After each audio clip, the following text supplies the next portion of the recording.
আপনারা এরই মধ্যে বর্তমান যে সরকার সেই সরকারের যে মনোভাব সেটা মোটামুটি আমার মনে হয় প্রকাশ পেয়েছে। বিশেষ করে ধরেন সবশেষ যেই ঘটনাগুলো ঘটছে, ডক্টর মোহাম্মদ ইউনূসকে সামনে রেখে ভারত, প্রথম আলো, আসিফ নজরুলদেরকে দিয়ে যেই তাদের পরিকল্পনা বাস্তবায়ন করছে, সেটার সবচাইতে বড় প্রমাণ হচ্ছে এই ফারুকীর যেই নিয়োগ দেয়া, এবং সেটাকে কেন্দ্র করে সারা দেশে, আমার মনে হয় বাংলাদেশের যত মানুষ এই বিপ্লবের সাথে ছিল, এমনকি আসিফ, নাহিদ, সার্জিস, তারপরে হাসনাত সহ যত সমন্বয়ক যারা এই যুদ্ধের সামনে থেকে ছিল, সবাই এটার ব্যাপারে একমত ছিল যে ফারুকীকে রাখা যাবে না।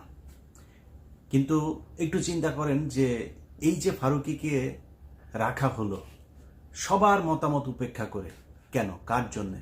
কারণ আসিফ নজরুলের কথা আপনি চিন্তা করেন। আসিফ নজরুল গেল 4 মাস 6 মাস আগেও যদি নাকি তার ফেসবুকের প্রতিটা পোস্ট কি সুন্দর জনগণের পক্ষে কথা বলতো, তাই না? এখন সরাসরি তিনি 180 ডিগ্রি ঘুরে গিয়ে তারপরে জনগণের বিরুদ্ধে চলে গেলেন। এর কারণ কি? নিশ্চয়ই এটার পেছনে কোনো একটা কারণ আছে। তো আমি একটা বিষয় নিয়ে কাজ করছি, সেই বিষয়টা নিয়ে কাজ করতে আমার আসলে অনেক গোয়েন্দা কর্মকর্তা, সেনাবাহিনীর অফিসার, সিভিল অনেকের সাথে কথা বলতে হচ্ছে, এবং সেই তথ্যগুলো ক্রস চেক করার জন্য আবার বাড়তি আরও অনেকের সাথে আমার ব্যক্তিগতভাবেও কথা বলতে হচ্ছে। অনেকে ফোন করছেন, এই গত 1 সপ্তাহ ধরে অনেকে ফোন রিসিভ করতে পারছে না, সেটার জন্য দুঃখিত। তো মূলত ওই কাজটা করছি, ওইটা করতে আমার বোধহয় আরও 2-3 দিন সময় লাগবে। এইটা নিয়ে ব্যস্ত আছে। সেই প্রোগ্রামটা দেওয়ার পরে আপনারা অনেক কিছু পরিষ্কার হয়ে যাবেন। তো তার আগে আপনাদেরকে একটু বলে রাখি, সেটা হচ্ছে যে ভাই, এই দেশটা আসলে আসিফ নজরুল আর ফারুকীরা যেভাবে চালাচ্ছে এইভাবে চালানোর জন্য স্বাধীন হয় নাই। এই জন্য মানুষ রক্ত দেয় নাই। মানুষ যে কারণে রক্ত দিয়েছিল সেটার ব্যাপারে মোটামুটি এখন পর্যন্ত যে এই সরকার কিছু করবে না এবং তারা যে তার উল্টো দিকে যাচ্ছে, সেটা মানে আমি বলবো যে শতভাগ কনফার্ম হয়ে গেছে। যেই কারণে যারাই বিপ্লব করেছেন, দেশের মানুষ এককভাবে কারোর উপরে কোনো দেওয়ার এখানে সুযোগ নাই। একজন মা তার সন্তানকে ধাক্কা দিয়ে আপনার পুলিশের হাতে তুলে দিচ্ছে, সে পিঠ চাপড়াচ্ছে যে ইনশাল্লাহ ভালো কিছু হবে, বিজয় হবে।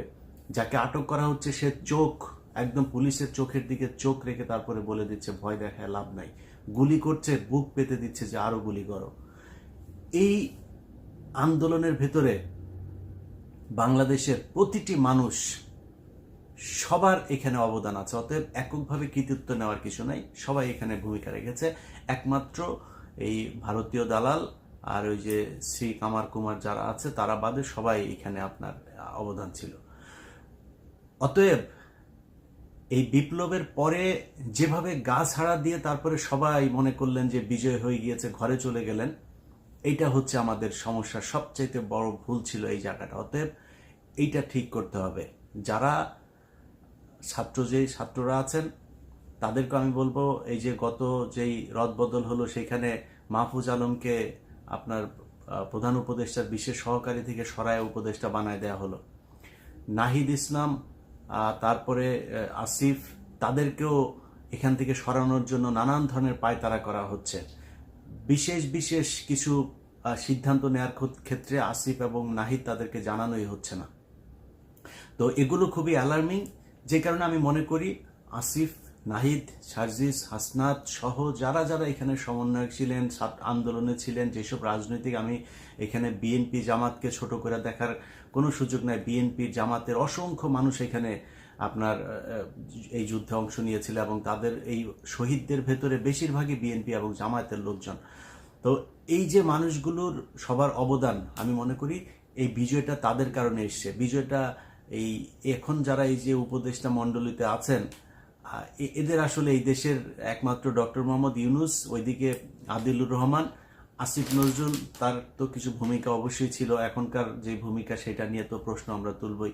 কিন্তু এই মানুষগুলোর কিছুটা আমরা চিনতাম যে এরা আসলে সরকারের বিরুদ্ধে কথা বলছে, ভেতরে কার কি সেটা আমরা জানি না, কিন্তু কথা বলছে অন্তত। তো এই মানুষগুলোর বাইরে উপদেষ্টাদের নাম, আমার মতো একজন মানে এত রাজনীতি নিয়ে আমি বিশ্লেষণ করি, এত এই সোশ্যাল মিডিয়াতে কি হয়, কোথায় কি হচ্ছে, সরকারে এত কিছু নিয়ে আমি আলোচনা করি, আমি নিজে জানি না। বিশ্বাস করেন, আপনি হয়তো মনে করবেন যে আমি ফান করছি, আমি সবগুলো উপদেষ্টার নাম জানি না। তো এটার কারণ হচ্ছে এদের এই দেশে এদের কোনো অবদান নাই এবং এদের কোনো ভূমিকা ছিল না। এরা আওয়ামী লীগের বিরুদ্ধে 15 বছর একটা শব্দ পর্যন্ত লেখেন নাই। তো তাদের কাছে আপনি দেশ তুলে দিবেন? এত রক্ত দিয়েছেন এদের জন্য, অতএব আপনাদেরকে এটা বাধ্য করতে হবে। বাধ্য কিভাবে করবেন? আপনি শিল্পকলা একাডেমি নিয়ে অনেক কথা হচ্ছে না? শিল্পকলা একাডেমিতে আসিফ নজরুল তার বন্ধুকে বসিয়েছেন, আর তার শাশুড়ি ওই মেহের আফরোজ শাওন, তিনি আবার ফেসবুকে পোস্ট করেছেন, দিয়েছেন। আসিফ নজরুল তার নিজের মন্ত্রণালয়ে ফারুকিকে দিয়েছেন। আচ্ছা, নিজের মন্ত্রণালয়ে ফারুকিকে দেওয়ার পরে এই ফারুকিকে কারা কারা আপনার করছে, ওর নাম কি, চঞ্চল, পলাতক চঞ্চল চৌধুরী, সে অভিনন্দন জানাচ্ছে। মুন্নি শাহ, পলাতক আরেকজন, সে অভিনন্দন জানাচ্ছে। তো এই যে এদের নিজেদের লোকজন যে আসিফ নজরুল যে তাদের কথা বলছে, সেটা এইসব দিয়ে প্রমাণ হচ্ছে। অতএব এগুলোকে এখন আপনি করবেন কি? আসিফ নজরুল বাংলাদেশে এত শক্তিশালী কেউ না। আসিফ নজরুলের 2 দিন পরে রাস্তায় ধরে পোলাপান থাপড়ে, ন্যাংটা পোলাপান থাপড়াইলো, আসিফ নজরুল পাশে 2জন মানুষ এসে দাঁড়াবেন। আসিফ নজরুল যা করলো এই 5 তারিখের পর থেকে এখন পর্যন্ত। অতএব আসিফ নজরুল চাইলে এটা করতে হবে। ভাই, এখন ধরেন আপনি এই যে কালবেলা এই সন্তোষ শর্মা এখন পর্যন্ত আপনি অফিস করছে, আরে ভাই ওরা থাপড়ায় ওইখান থেকে রাস্তার ওইখানে দাঁড়ায় থাকতে হবে, পোলাপান দাঁড়ায় থাকতে হবে, 200-400 রাস্তা দিয়ে আসবে, 2-5জন দাঁড়ায় থাকলেও চলো, ও উঠবে ওরা থাপড়াইতে হবে ধরে, ও নামবে ওরা থাপড়াইতে হবে ধরে, ও অফিস করে কেমনে? তো আমরা চাইলে এগুলি কিন্তু করতে পারি, বাট করছি না, সময় দিচ্ছি। কালকে ওই যে বৈশাখী টেলিভিশনের অশোক চৌধুরীকে নিয়ে একটা প্রোগ্রাম করেছি আমি, 15 মিনিটস নিয়ে আমার দেশে কাজ করছিল, সেটা নিয়ে কাজ করার সময় আমার টিমের এই খবরটা অশোক চৌধুরী জেনে যায়। পরশুদিন সে করেছে কি, সে তাদের ওই অফিসের একটা গ্রুপ আছে, ওই গ্রুপের মধ্যে সে আপনার মেসেজ পাঠিয়েছে যে সবাইকে কাউকে না জানিয়ে সে চলে যাচ্ছে, এই জন্য দুঃখিত, কেউ যেন কিছু মনে না করে, সবার কাছে দোয়া চেয়েছেন। তারপর থেকে সে পলাতক। এর কারণ কি? কারণ এই যে মেয়েরা যে আমার কাছে বক্তব্য দিচ্ছিল যে তার কাছে কিভাবে যৌন হয়রানির শিকার হয়েছে, সেটা মানুষ জেনে যাবে এবং তার বিরুদ্ধে এখন মামলা হবে, পুলিশ খুঁজবে, তার আগে থেকেই তিনি চলে গিয়েছেন। এইরকম এই সাংবাদিকতা, এই যে বাংলাদেশের টেলিভিশন, পত্রিকা, বিভিন্ন জায়গায় এরকম বহু লোকজন আছে যারা কিনা আমাদের কথা শুনছে না। আমাদের দাবি একটা ছিল, সেটা হচ্ছে যারা এই কয় বছর দালালি করেছে তারা মিডিয়াতে থাকতে পারবে না। আমাদের সেই দাবি মানা হয় নাই। একজন আছে, সে নিজেকে বলে যে তাকে নাকি তারেক রহমান নাকি তাকে পাঠিয়েছে।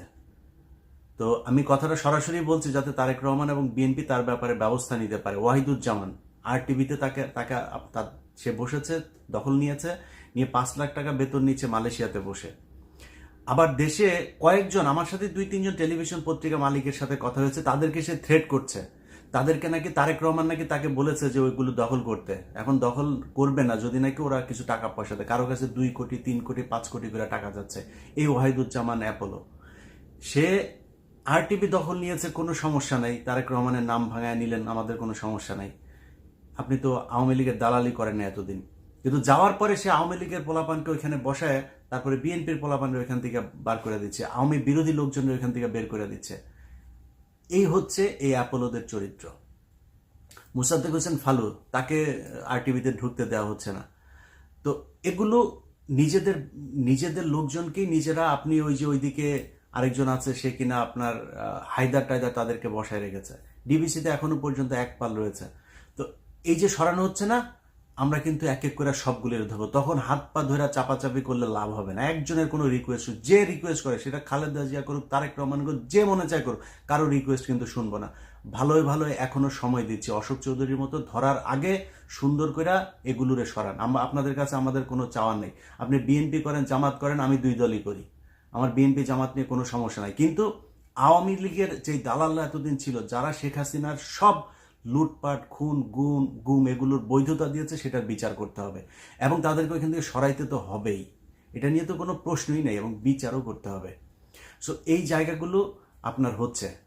এখন যেটা বলছিলাম সেটা হচ্ছে যে এই সন্তোষ শর্মা, প্রথম আলো, ডেইলি স্টার, এদেরকে জোর করে ওইখান থেকে সরাইতে হবে। একটা জুজুর ভয় দেখায় দাড়ি টুপিওয়ালারা এদেরকে দেখলে পশ্চিমারা এই করে ফেলবে ওই করে ফেলবে।